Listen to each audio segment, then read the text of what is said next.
my younger and more vulnerable years, my father gave me a piece of advice that has been turning in my mind ever since. Whenever you feel like judging anyone, just remember, everyone in the world hasn't had the same advantages that you've had. He didn't say any more, and we've always been unusually communicative in a reserved way. But I understood he meant a great deal more than that. And in consequence, I'm inclined to reserve all my judgments. And now, boasting this way of my tolerance, I come to the admission that it does have a limit. After the war, I came back restless, so in the spring of 22, I decided to go east. The practical thing to do was to find rooms in the city. I found myself a weather-beaten cardboard bungalow for $80 a month in Long Island. The island was separated into two ovals. I lived at the very tip of West Egg, the, well, less fashionable of the two. But the house to my right was a colossal affair by any standard, and it was Gatsby's mansion. Or, as I didn't know Gatsby at the time, it was inhabited by a gentleman of the name. Only Gatsby was exempt from my judgments. Gatsby, who represented everything for which I have an unaffected scorn. If personality is an unbroken series of successful gestures, then there was something gorgeous about him. Or, as I would later come to find out, her. She had an extraordinary gift for hope, a romantic readiness that I've not found in any other person, and which it is not likely I shall ever find again. No. Gatsby turned out all right in the end. It's what preyed on Gatsby. What foul dust floated in the wake of her dreams that temporarily closed out of my interest in the abortive sorrows and shore-winded elations of men. The prohibition after the war was of no notice to the gentry. The bootlegging rose and was capitalized upon by organized crime. This was the time of the Roaring Twenties. Across the Kersey Bay, the white palaces of the fashionable East Egg glittered along the water. And the history of the summer really begins on the night I drove over there to have dinner with the Buchanans. Daisy was my second cousin, once removed, and I knew her husband Tom in college. And so it happened. On one warm, windy evening, I drove over there to have dinner with the two old friends who I scarcely knew at all.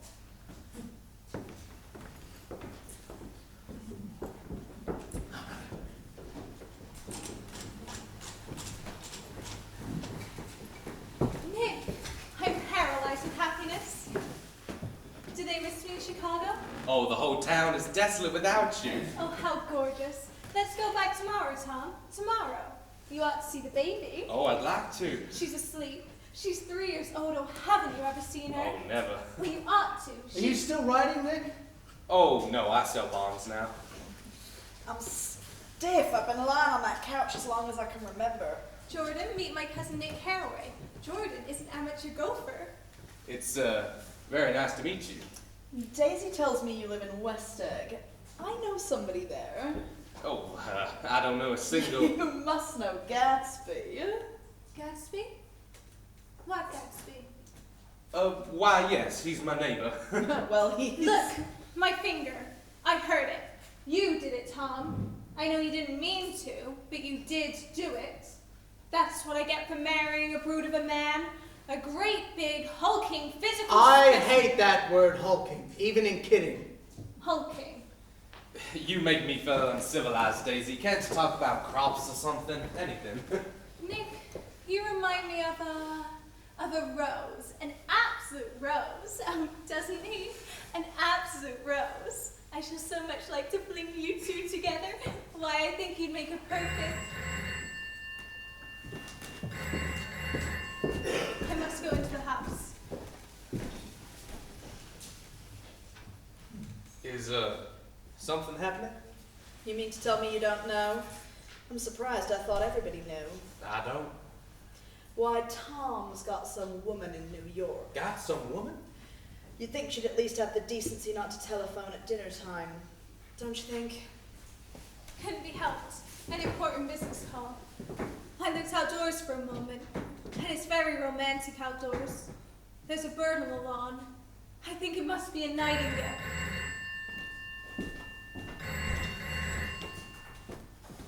I must tell you, Nick, pretty hard time recently, and I'm pretty cynical about everything.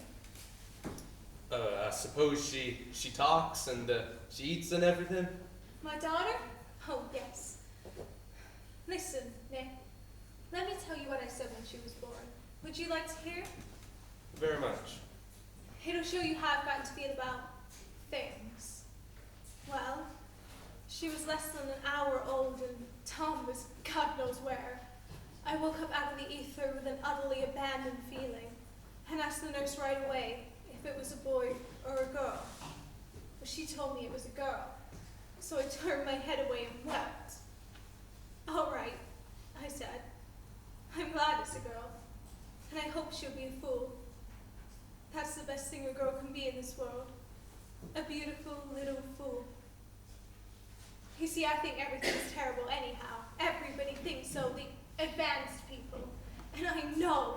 I've been everywhere and seen everything and done everything. Sophisticated. God, I'm sophisticated. 10 o'clock. Time for this good girl to go to bed. Good night, Mr. Carraway. Good night, Daisy. Wait, I forgot to ask you something, and it's important. We heard you're engaged to a girl out west. Oh, that's right. We heard you're engaged. Oh, it's a lie, but I'm far too poor. But we heard it. We heard it from 3 people, so it must be true. I'm sorry, they're mistaken.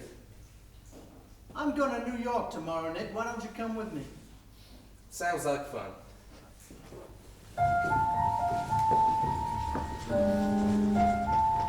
When I returned home from East Egg, the night was thick with sullen silence. I sat out on my lawn for a while, until a figure emerged outside on my neighbor's garden. It was Gadsby. One hand stretched out, fingers trembling slightly. I looked out across the water in pursuit of what she was reaching for, but all I could see was a single green light in the distance. I didn't call out. Somehow I knew it wasn't a moment to be interrupted.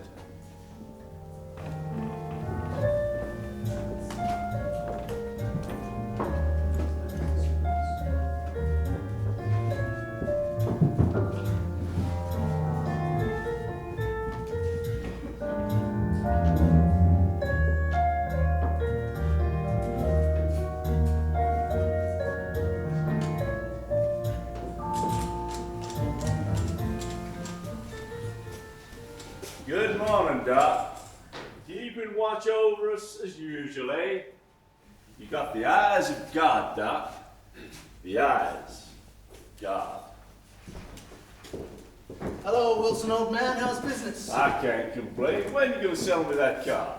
Next week. I got my man working on it right now. Works kind of slow, don't he? No, he doesn't. And if you feel that way, perhaps I better sell it somewhere else after all. I didn't mean that. I just meant... Get some chairs, why don't you, so everyone can sit down. Will do. I want to see you, Moon. Get on the next train. Well, what if I don't want to? Do you want to? Oh, you're sure about that, are you? Just get on the next train. Oh, all right then. I'll meet you by the newsstand on the lower level. Can't stay, Wilson. We better head off. Speak to you later.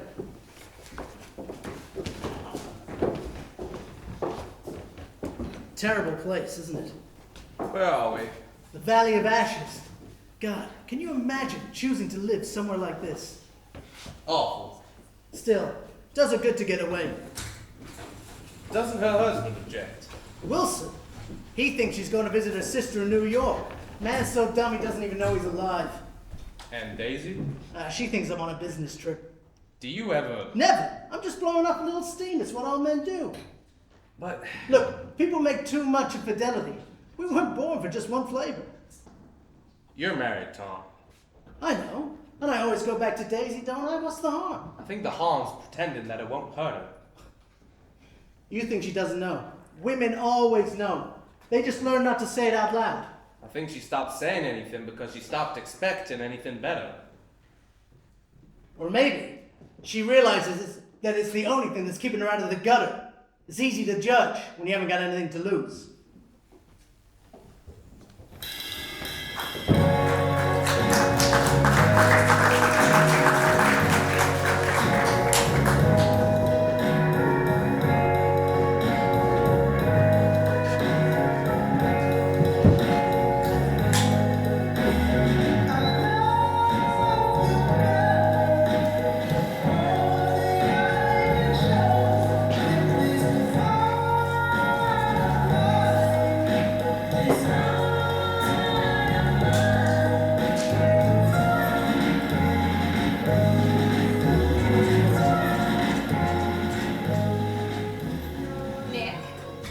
Mr. and Mrs. McGee, friends of Tom. Chester's a photographer. He's taken hundreds of photographs of me. It's very nice to meet you both. Oh, I like your dress. I think it's adorable. This old thing, I just throw it on when I don't care what I look like. Well, it looks wonderful on you, if you know what I mean. If Chester could only get you in that pose, I think he could really make something of it. I should change the light. I like to bring out the modeling of the features.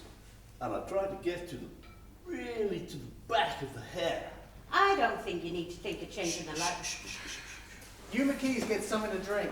Get some mineral water and some ice before everyone falls asleep. I told that boy about ice. These people, you have to keep after them all the time.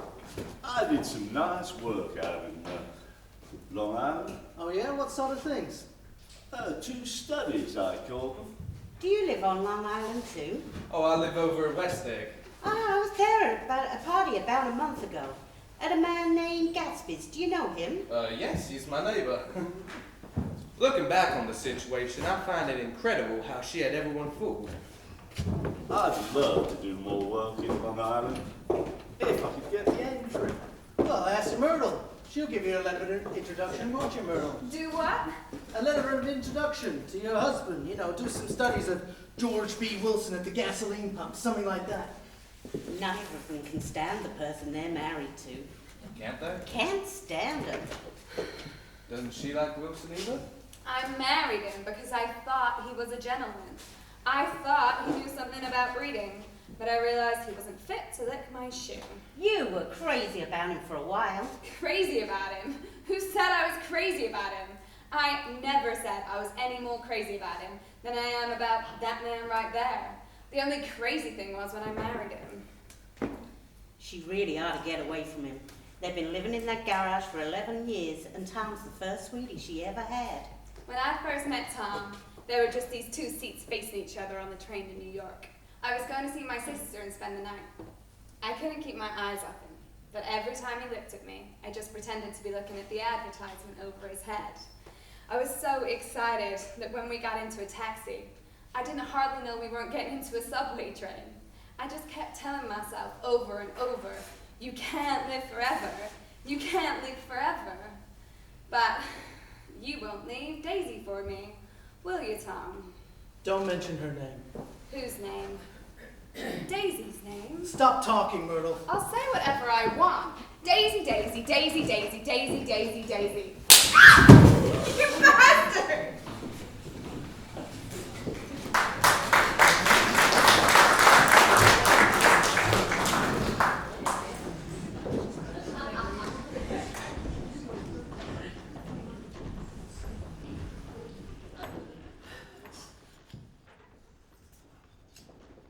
Let's just make this quick. The party starts in 10. I got a client wants to meet you, Gatsby. Says he's tired of dealing with a middleman. Wants to shake hands with the man behind the magic. That can never happen. He's powerful, Jay. Dangerous, too. You think he's dangerous? Try putting on a man's suit and lying to the whole goddamn world. He can't see me. End of story. You keep saying this like it's your choice. It is. You know, you think you're protected, but it's all paper walls, darling. One little gust and it all goes up in smoke. Then don't let it burn. I've kept your secret this long, haven't I? Because it makes you money. And keeps you alive. He cannot see me. No one can. Not him, not your men. If he does, we lose everything. You always did play a dangerous game. Darling, just don't forget who brought the cards. I dealt my own.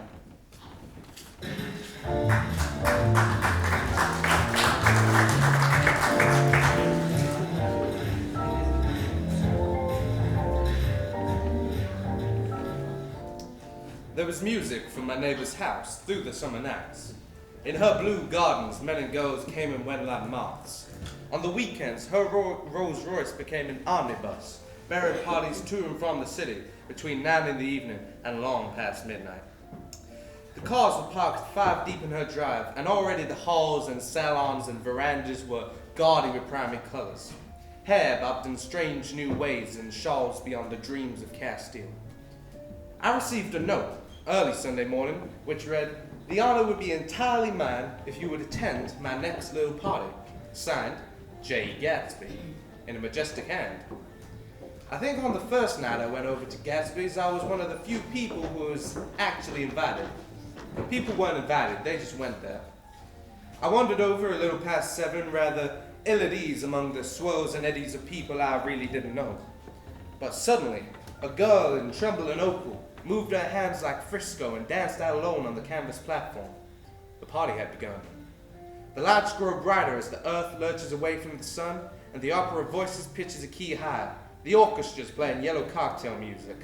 Laughter was easier, minute by minute, and everyone was talking about the host. The last time I was there, I tore my evening gown on a chair. He asked for my name and address. Inside of a week, I received a package from Coroner's with a new evening gown in it. $265. There's something funny about a fellow like that. Wants no trouble with anybody. Who doesn't? Gatsby, someone told me they thought he killed a man once. I don't think it's quite that. It's more that he was a German spy during the war. No, that can't be right, because he was in the American Army during the war. Sometimes when you look at him and he thinks no one's looking at him, I swear he could have killed a man.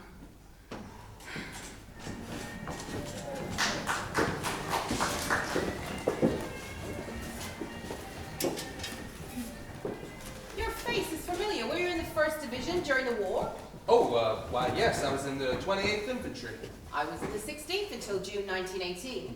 I thought I'd seen you before.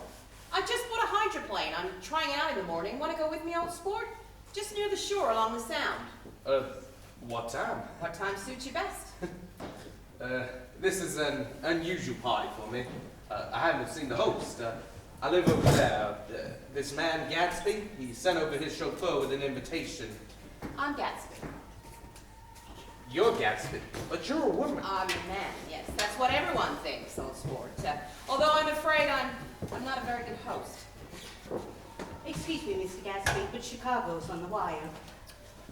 If you want anything, just ask for it. Excuse me. I will rejoin you later. Gatsby's a woman? Did you know? She's only recently trusted me with her secret. How's she done it? All this. Now you started on the subject. She once told me she was an Oxford girl, but I don't believe it. Why not? I don't know. I just don't think she went there.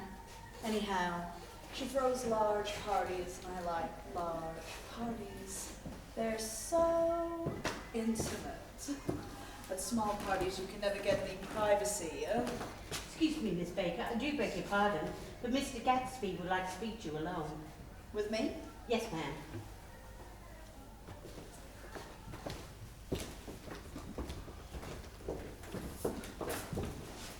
I was alone, and it was a little after 2. For some time, confused and intriguing sounds had issued from a long, many-windowed room which overhung the terrace. The remaining women would now have fights, with men said to be their husbands, and the reluctance to go home was not confined to wayward men. The halls are at present occupied by 2 deplorably sober men and their highly undignified wives. Every time he sees me having a good time, he wants to go home. Never heard anything so selfish in my life. We are always the first to leave. So are we. Well, we're one of the last to leave this evening. The orchestra left about half an hour ago.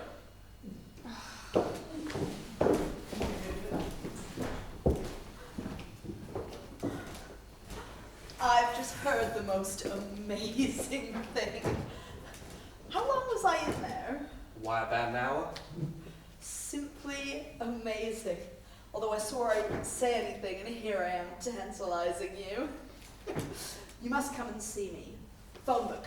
Under the name Mrs. Sigourney Howard. My aunt.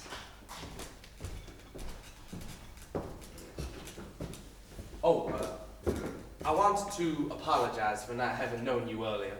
Oh, don't mention it. Don't give it another thought, old sport. And don't forget, we're going up in the hydroplane tomorrow at 9 o'clock.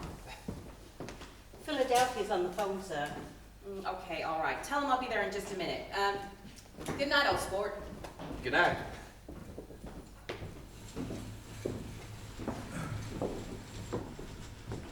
Looking over what I've written so far, I see I've given the impression that the 3 nights several weeks apart were all that absorbed me. On the contrary, these were merely casual events in a crowded summer, which, until much later, absorbed me infinitely less than my personal affairs. I lost sight of Jordan Baker, and then I found her again sometime around midsummer. At first I was flattered to go places with her, because she was a golf star and everyone knew her name. And then there was something more. I wasn't actually in love. It was more of a tender curiosity. Anyhow, there was a vague understanding that my personal affairs back home had to be tastefully broken off before I was free. Every man suspects himself of at least one of the cardinal values, and this is mine. I'm one of the few honest people who I've ever met. Darling, you send me, I adore you. Send me, darling, you send me, punish you. Whoa, you thrill me, I adore you. You're having lunch with me today, old sport, and I thought we'd ride up together. Have you ever seen one before? Pretty, isn't it? I have.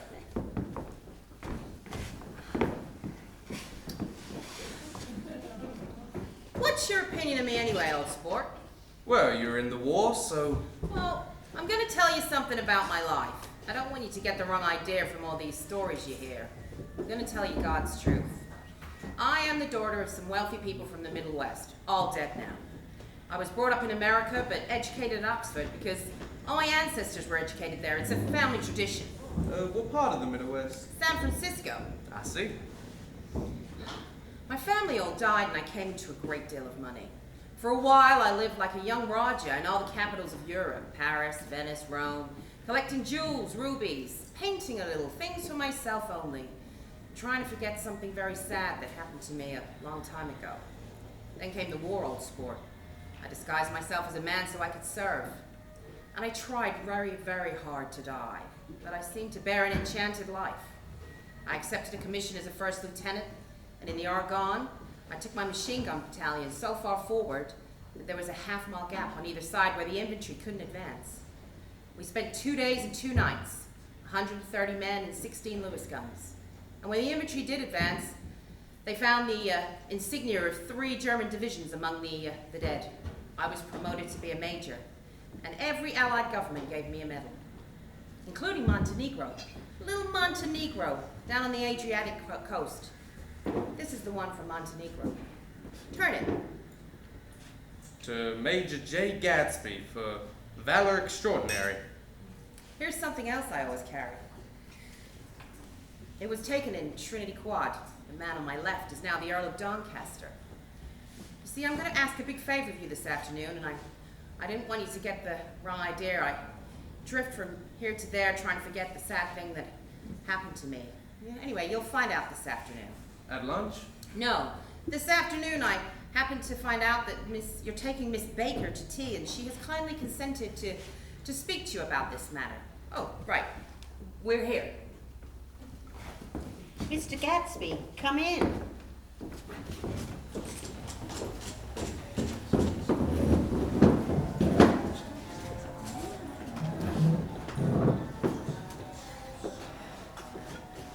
Mr. Carraway, I'd like you to meet my friend, Mr. Wolfsheim.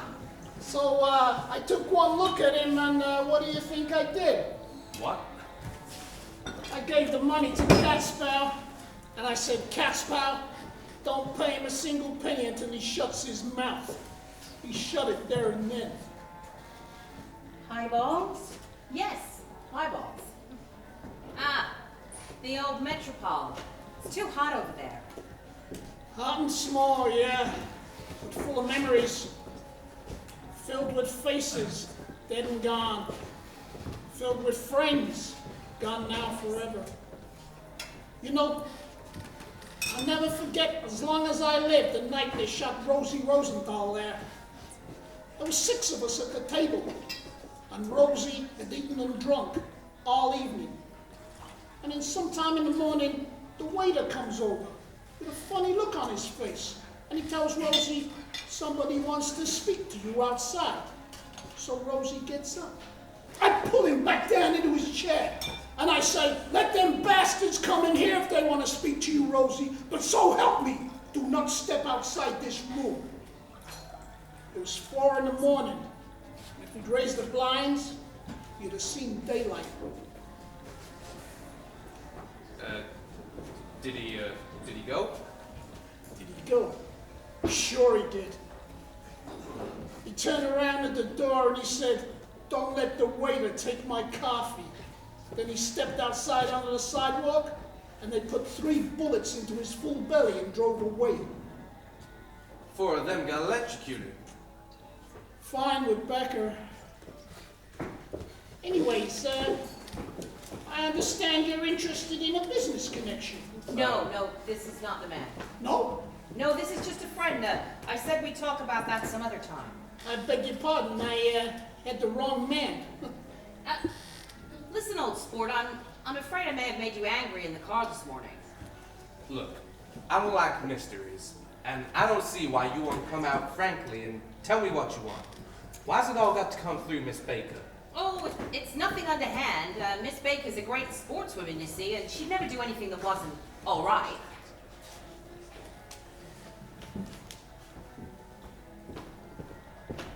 She has to make a telephone call. Fine lady, huh? Pretty to look at, too. And a perfect gentlewoman. Yes. She's an Oxford gal. Oh? She went to Oxford College in England, you know, Oxford College. I've heard of it. It's one of the most famous colleges in the world. Have you known Gatsby for a while? Yeah, several years now. I first made her acquaintance just after the war.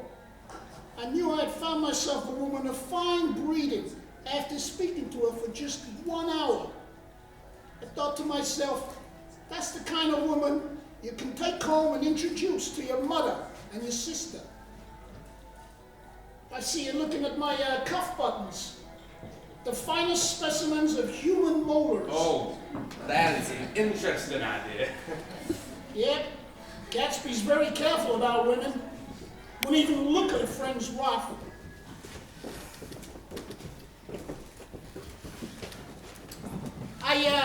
I have enjoyed my lunch, but I must leave you two now before I outstay my welcome. Don't hurry, Maya. Oh, you're too polite, but I belong to another generation. You two sit here and discuss your sports and your fine ladies, and I won't impose on you any longer. Good night. He gets very sentimental sometimes. Today is one of his sentimental days. He's quite a character in New York, a denizen on Broadway. Who is he anyhow? An actor? No. A dentist? Maya Wolfsheim. No, he's a gambler. He's the man who fixed the World Series back in 1919. He fixed it? How'd he manage that? He saw the opportunity. And why is he in jail? Oh, they can't keep him, old sport. He's a smart man. Oh, come along. I have someone I want to introduce you to. Oh, where you been? Daisy's furious you haven't called her up. Mr. Buchanan, this is Gatsby. How you been anyhow? How'd you happen to come this far east? Well, I've just been having lunches with Gatsby.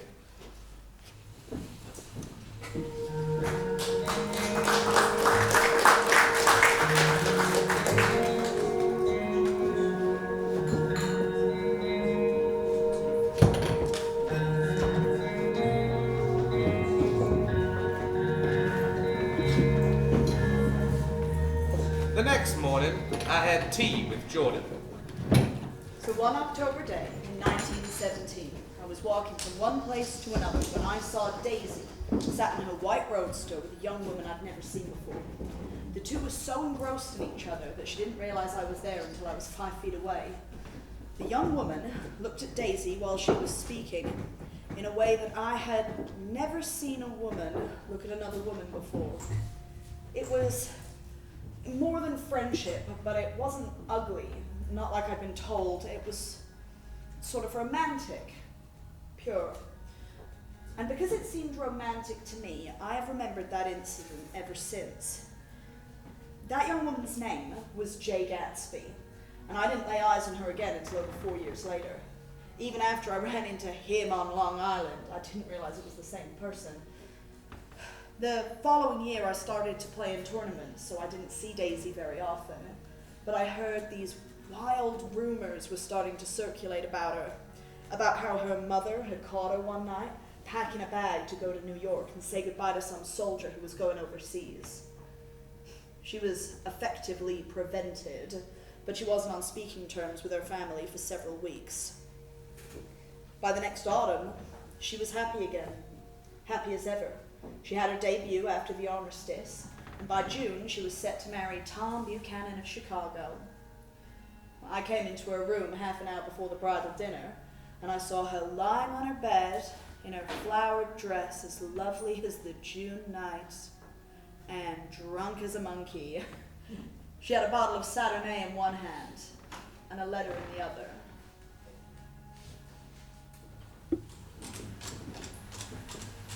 Congratulate me. Never had a drink before, but oh, how I do enjoy it. What's the matter, Daisy? I was scared, I can tell you. I'd never seen a girl like that before.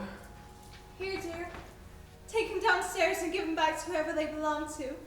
Tell him Daisy's changed her mind. Say Daisy's changed her mind.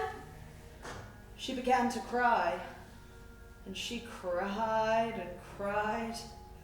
I rushed out into the hall and found her mother's maid, and we locked the door and got her into a cold bath. She wouldn't let go of the letter, but she didn't say another word. We hooked her back into her dress, stepped out into the hall, and the pearls were back around her neck, and the incident was over.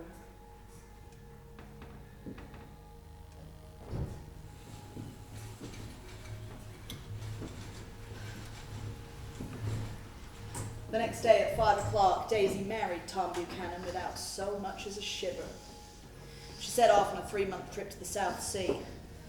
When they got back, I saw him in Santa Barbara, and I thought to myself that I had never seen a girl so mad about her husband. If he stepped out of the room for even a minute, she'd look around uneasy and say, "Where's Tom gone?" with the most abstracted expression until she saw him coming in the door. Well, the next April, Daisy had her little girl, and then they settled in Chicago. But about 6 weeks ago, Daisy heard the name Gatsby for the first time in years. That night after you left, she came into my room and woke me up. When I described Gatsby, I was half asleep at the time, she said in the strangest voice that it must be that woman that she used to know.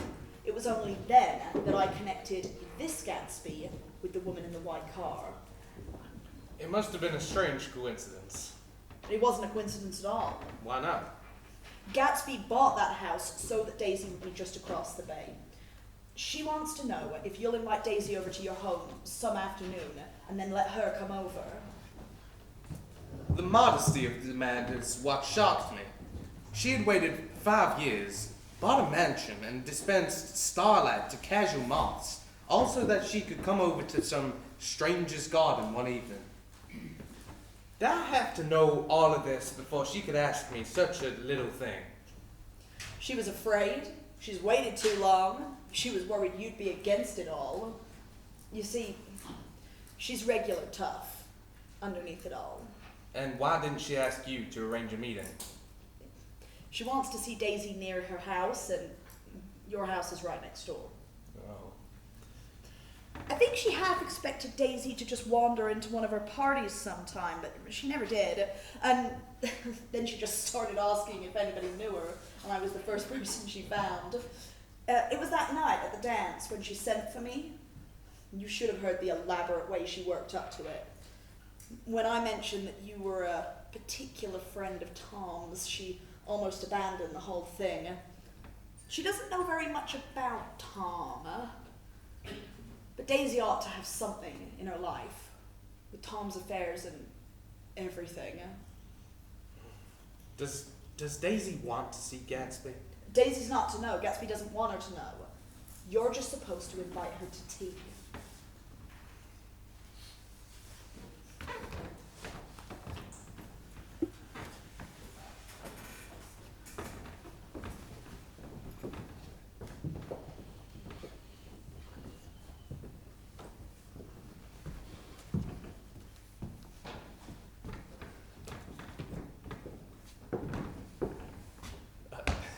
Your place looks like the World's Fair. Does it? Do you want to go to Coney Island all sport in my car? No, it's far too late. Well, why don't we take a plunge in the swimming pool? I haven't made use of it all summer. I've really got to go to bed. All right. I talked to Miss Baker. I'm going to invite Daisy round for tea.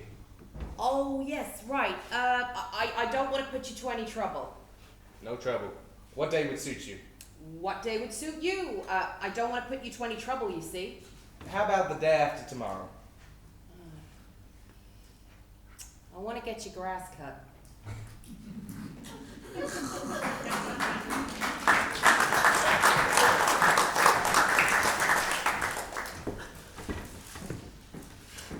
I called Daisy up the next morning. Don't bring Tom. I warned her. What? Don't bring Tom. Who is Tom? The day agreed upon was pouring with rain. I drove into West Egg Village to buy some cups and lemons and flowers. The flowers were completely unnecessary, for at 2 o'clock, a greenhouse arrived from Gatsby's.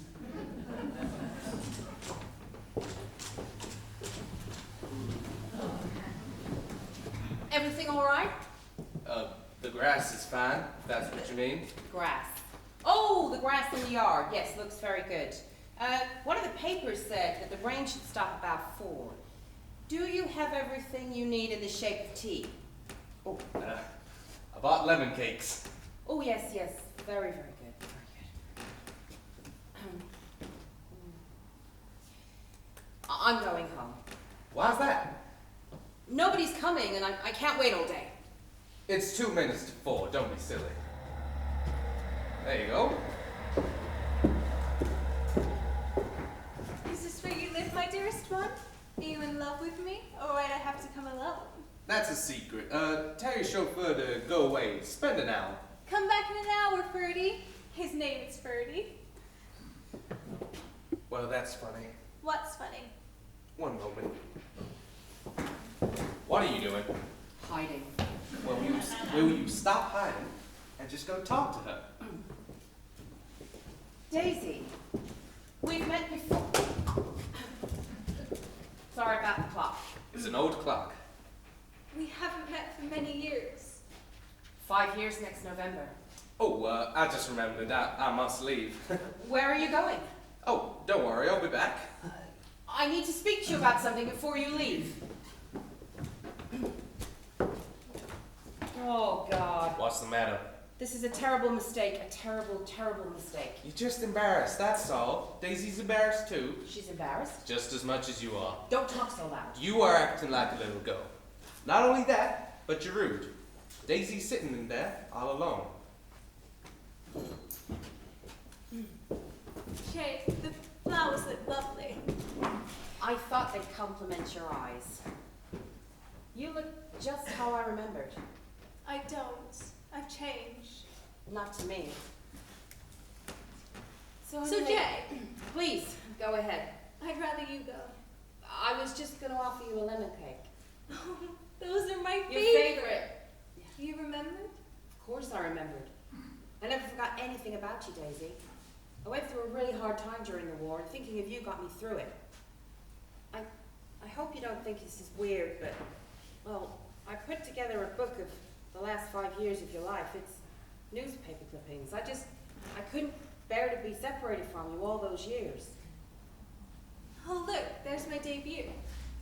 And my father and I. And, oh gosh, what was I wearing? And that... Your engagement. Jay, I waited for you. I waited and waited, and you never showed. That letter. I wasn't the man that your father wanted me to marry. I wasn't the man the world wanted you to marry. I've built my world for you. I thought if everything was perfect, the world would let us try again. Jay, the world hasn't gotten any kinder. Then we carve out a piece of it. Just a piece of it. Isn't that what we always dreamed of? We were girls in the dark, pretending the world would look away. I am living proof that the world can look away. You don't have to be afraid. I just want you. I don't know if I'm brave like you. You don't have to be. Just stay.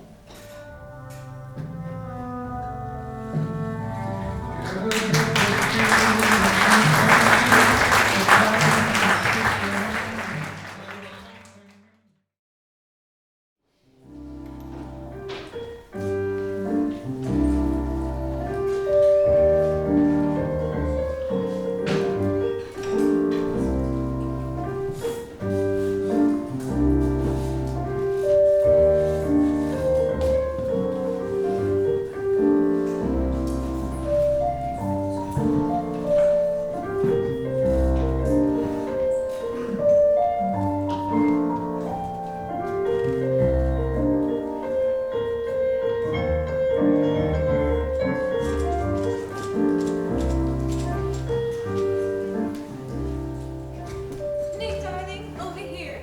Daisy, Tom, I want you to meet Gatsby. We've met before, Mr. Buchanan. So we have, yes. Around 2 weeks ago. Oh, that's right, you were with Nick. I know your wife. That's so. Nick, you live around here? Oh, yes, that's just over there. That's so. Look around. You must see the faces of many people you've heard about.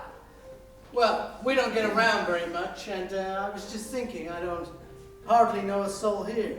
You must know Wolfsheim. He fixed the World Series. Mrs. Buchanan, Mr. Buchanan. Nice to meet you anyways. Would you care for a drink? All right. Not the polo player, by the way. Hey, say, who is this Gatsby anyhow? Some big bootlegger? Where'd you hear that?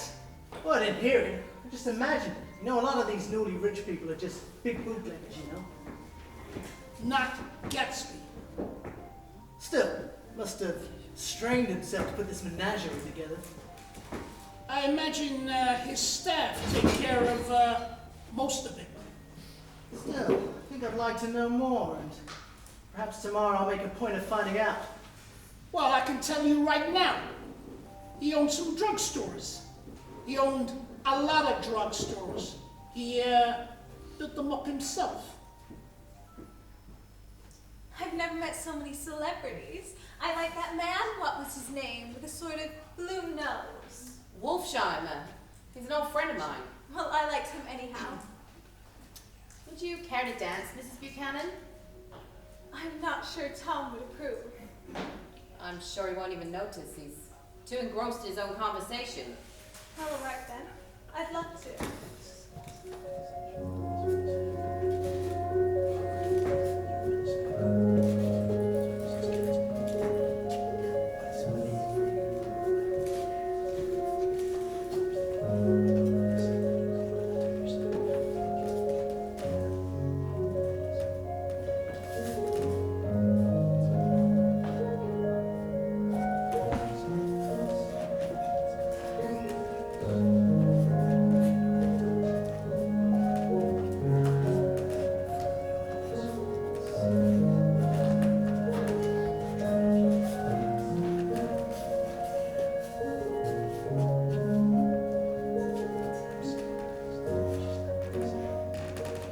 Tell Tom tonight. What? Tell him you don't love him. We can run away together, have the life we always dreamed of. I have the money. You can't be free while you're still trapped in this cage. It's just very soon. I thought I'd have a bit more time. I just need you to be brave. I mean, I just need you to tell me that you love me. Please, Daisy, tell me you love me. I love you, Jay. Is it usual for you to dance with other people's wives at these parties? Tom, you're hurting me. I didn't mean anything by it, old sport. I was just inviting you to the plaza. Nick Jordan and I are going there this evening, and I thought you might want to join. Well, we can't. We have to get going. Oh, please, Tom, we never go out like this. Let me enjoy the one night I've had outside that house. I don't want it to end this soon. Please. Fine, but we can't stay for long. Perfect. The cars are waiting outside.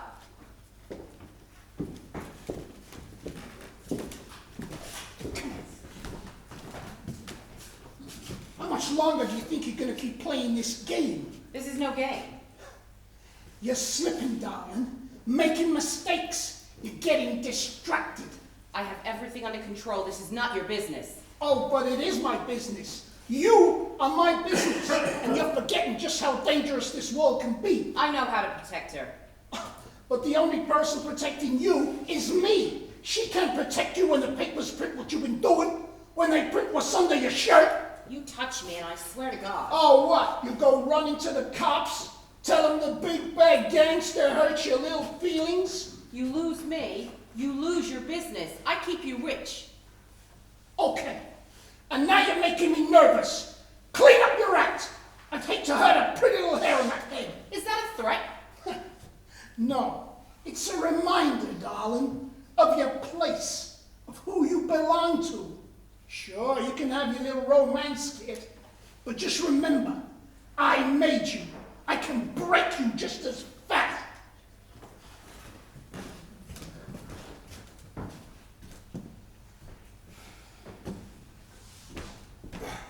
Gatsby, we're getting the cars ready. You coming? Daisy didn't like it. Of course she did. No, she didn't like it. She didn't have a good time. I feel far away from her. It's hard to make her understand. Is this about the dance? The dance? Oh, the dance is unimportant, old sport.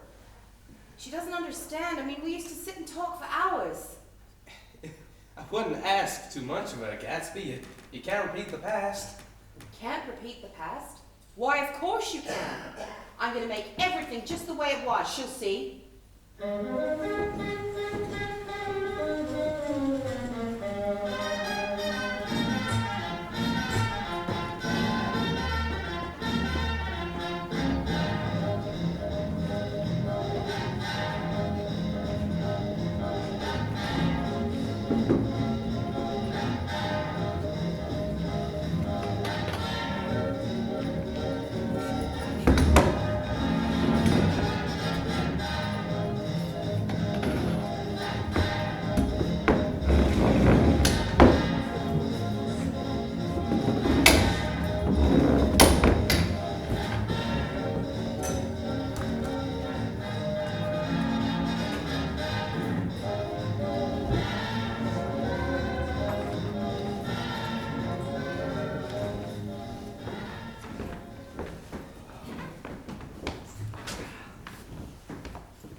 I don't get the idea of going into town.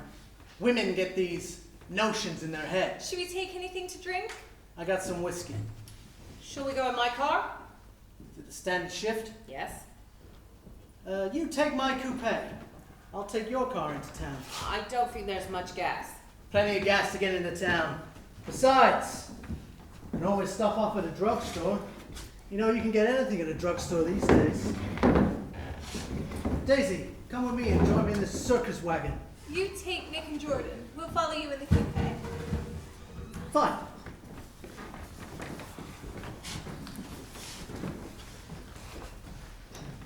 Did you see that? See what? I think I'm pretty stupid, don't you?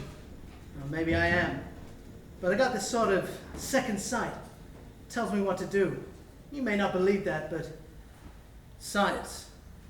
Anyway, you're making a small investigation into this man, and well, could have gone deeper had I known. Do you mean you've gone to a medium? What? A medium?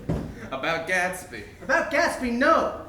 Like I said, I've made a small investigation into this man, and well, the fact is, he isn't even a man. She's a woman.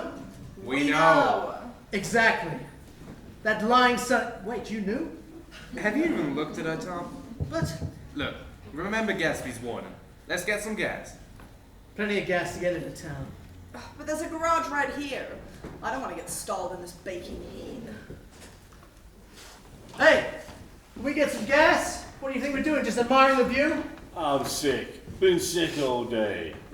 Well, shall I help myself? You sounded all right on the phone. I didn't mean to interrupt your lunch, but I need money pretty bad. And I was wondering what you're going to do about your old car. Well, how'd you like this one? Got it last week. That's a nice yellow one. You want it? Big chance. No. But I could make some money on the other. Why'd you want money all of a sudden? I've been here too long. I need to get away. The wife and I want to go out west. Your wife does? She's been talking about it for 10 years. And now she's gonna go. I'm gonna get her away. How much do I owe you? I got wised up to something funny these last 2 days. That's why I want to get away. That's why I keep bothering you about the car. How much do I owe you? $1.20. I'll let you have the car. I'll send it across tomorrow afternoon.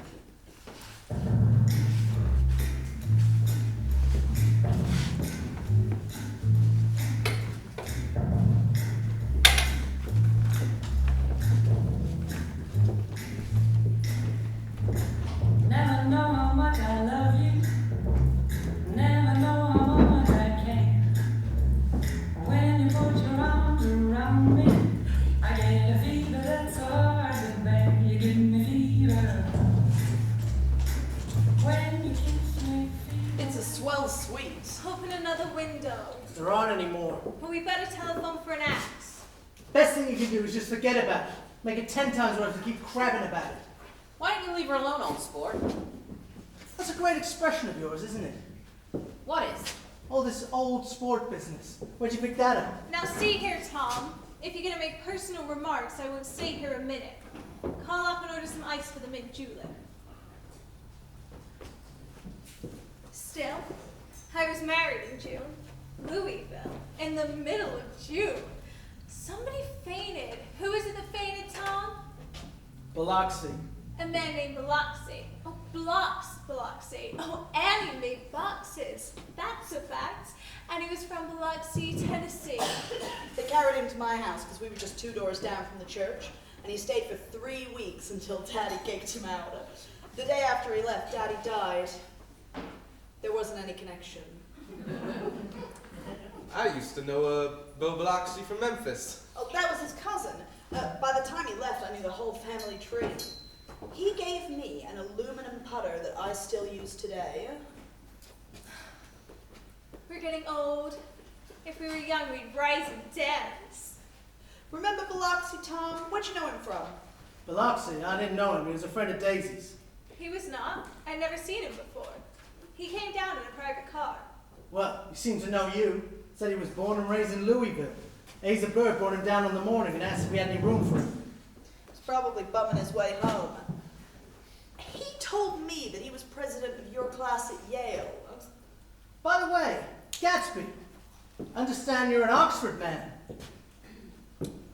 Not exactly. Huh. Oh yeah, that's right. But you went there. Yes, I went there. You must have went there the time Biloxi went to New Haven. I told you I went there. Yeah, I heard you. I just wanted to know when. It was June 1919, but I only stayed for 9 months. That's why I can't really call myself an Oxford man. It was an opportunity given to all the officers after the armistice. We could go to any of the universities in England or France. But the fact is, you're not even a man. Have you even looked at me, old sport? Open the whiskey, Tom, and I'll make you a mint julep. That way you won't seem so stupid to yourself. Just hang on a minute. I want to ask Mrs. Gatsby one more question. Go on.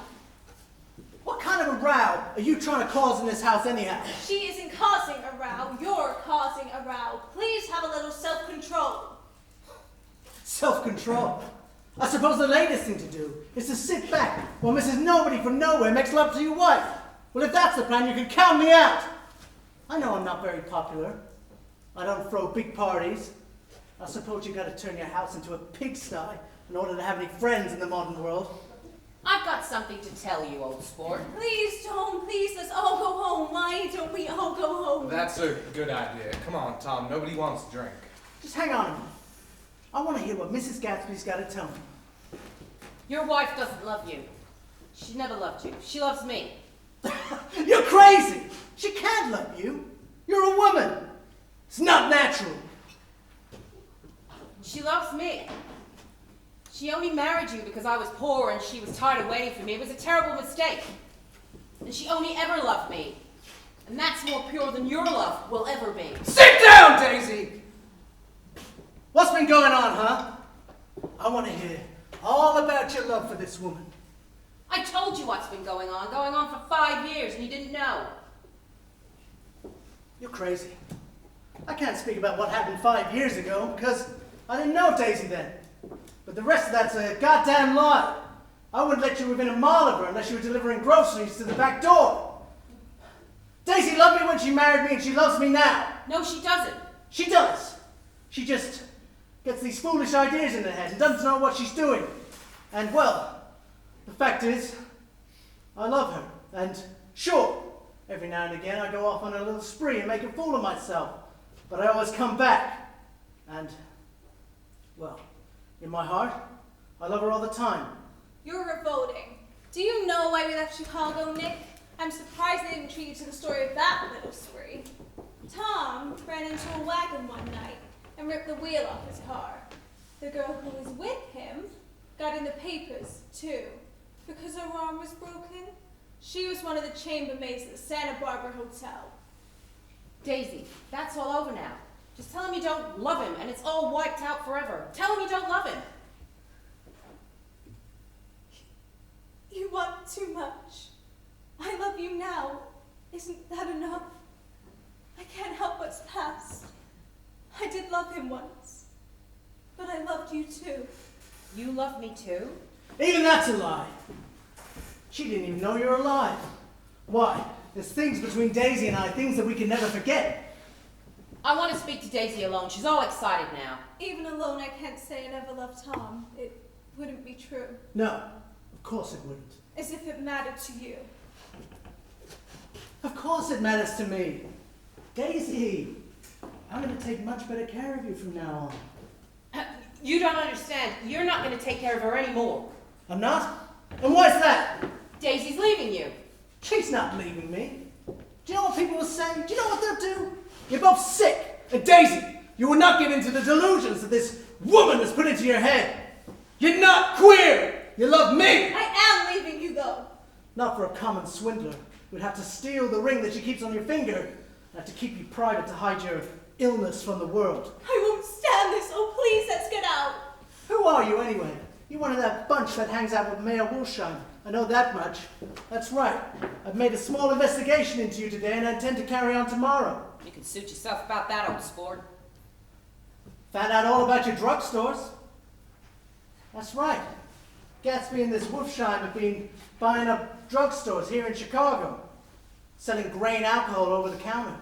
That's one of their little schemes. You know, I picked you as a bootlegger the first time I saw you, and I wasn't far wrong. Your friend Walter Chase wasn't too proud to come in on it. Yeah, and you were happy to let him rot in jail for over a month in New Jersey, weren't you? God, you should hear Walter on the subject of you. He came to his dead broke. He was glad of the money, old sport. Don't call me old sport! Walter could have had you up on the betting wars too, but Wolfsheim scared him into shutting his mouth. Yeah, this bootlegging stuff was just small change. But now you got something big going on. Something so big that Walter was scared to tell me about it. Please, Tom, I can't stand this anymore. You two go home. You go in Miss Gatsby's car, Daisy. Don't worry. She won't annoy you. I think she realizes that her presumptuous little flirtation is over.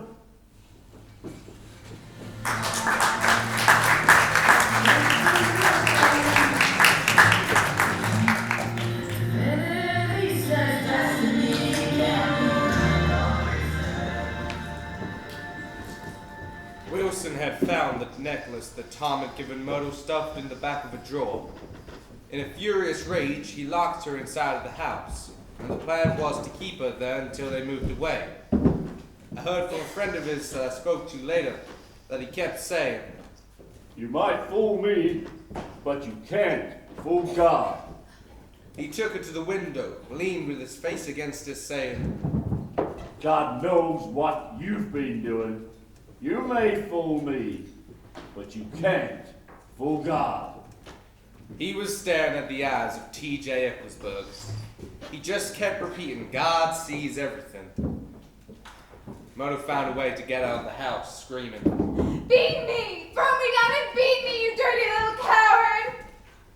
She saw a yellow car in the distance, the very same one Tom was driving that morning. She thought it was her way out of this mess. Mona ran out into the dark, waving her hands and shouting. But before Wilson could even move from the door, the business was over.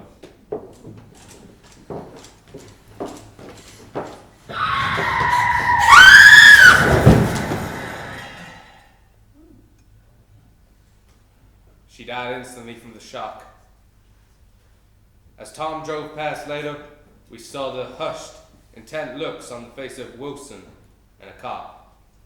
He immediately stopped the car.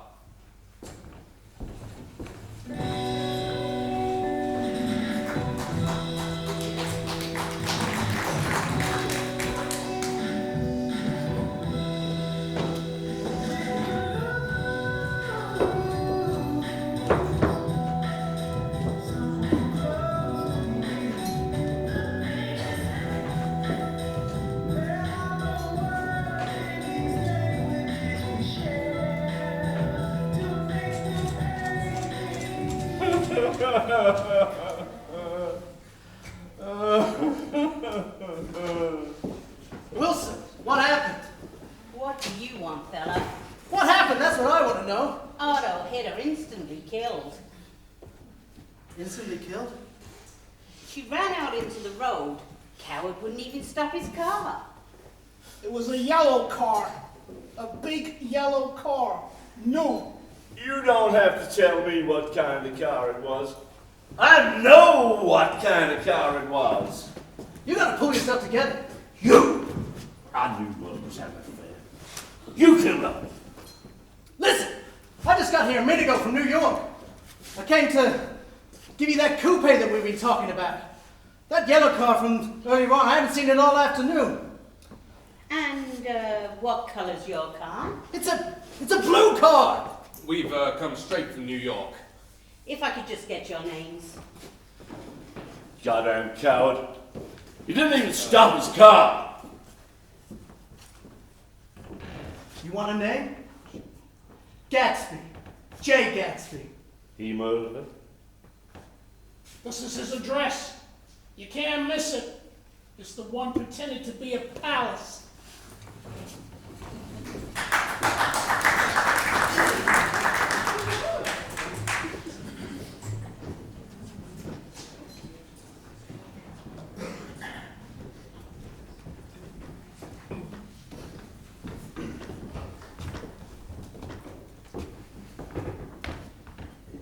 What are you doing? Just standing here, old sport. Did you see the trouble on the road? Yeah. Was she killed? Yes. I thought so. I told Daisy I thought so. It's better this shock should come at once, and she stood it pretty well. I got to West Egg by a side road and put my car in the garage. I don't think anybody saw us, but can't be sure. Who was the woman? Her name was Mona Wilson. Her husband owns the garage.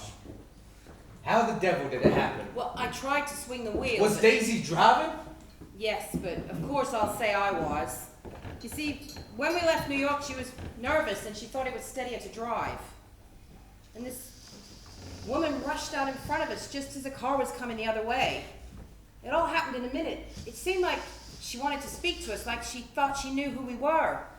Anyway, at first Daisy turned towards the other car and then she lost her nerve and turned back. I felt the shock as soon as I grabbed the wheel. It must have killed her instantly. It ripped her open. Don't tell me, old sport. Anyhow, Daisy stepped on it. I tried to make her stop, but she couldn't. So I pulled on the emergency brake. She fell over into my lap and I drove on. She'll be all right tomorrow. I'm just gonna stand here and see if he tries to bother her about that unpleasantness this evening. She's locked herself in her room, and she's gonna turn the light on and off again if he tries any brutality. He won't touch her. He's not thinking of her. I don't trust him, old sport. You ought to go away. It's pretty certain they'll chase your car. Go away now, old sport. Just go to Montreal or Atlantic City for a week. I can't. I can't describe to you how surprised I was to find out I still loved her. And then she fell in love with me too. I mean, she thought I knew things because I knew different things from her, and there I was, away off on my ambitions, getting deeper in love, and suddenly I just didn't care anymore. What was the point in doing all these great things if I could have a better time telling her what I was going to do? You see, I don't think she ever loved him, and, well, she was very excited this evening. He told her things that, well, they frightened her, that made it look like I was some kind of cheap sharper, and she didn't know what she was saying. I mean, she might have loved him just for a minute when they were first married, and loved me even more then, do you see? Anyway, it was personal. Do you know, I haven't made use of that pool all summer, old sport. It's 12 minutes till my train. I'll call you up. Do, old sport. I'll call about noon. I suppose Daisy will call? I suppose. All right, old sport. Jay! They're a rotten crowd. You're worth the whole damn bunch put together.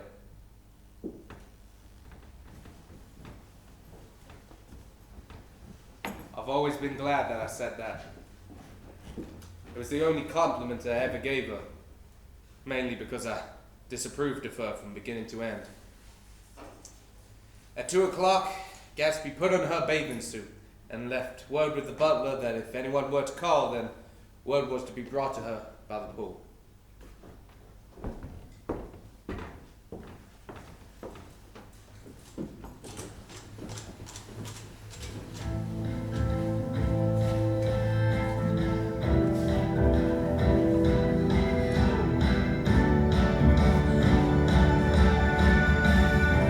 God sees everything.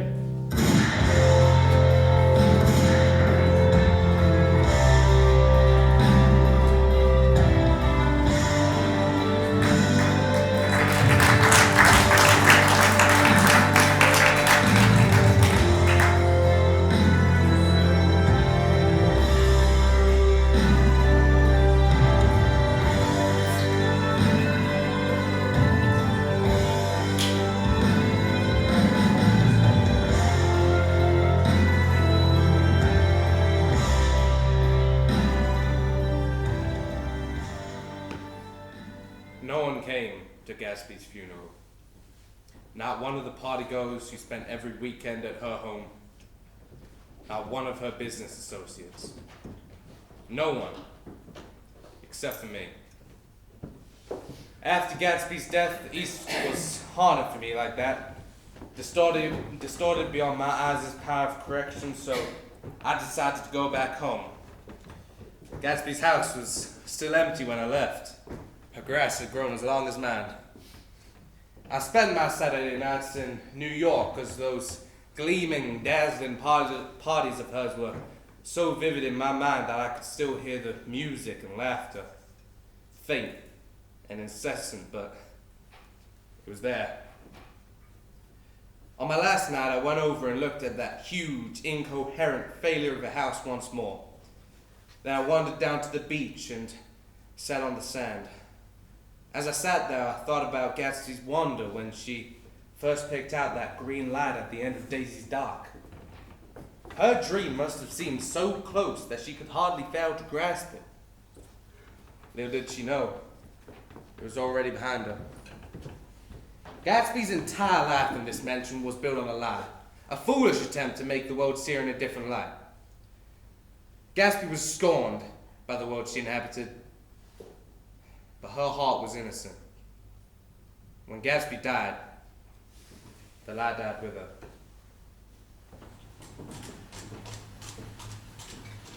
Gatsby believed in the green light, that orgastic future that year by year recedes before us.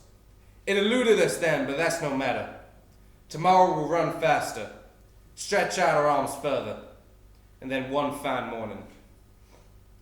So we beat on, boats against the current, borne back ceaselessly into the past.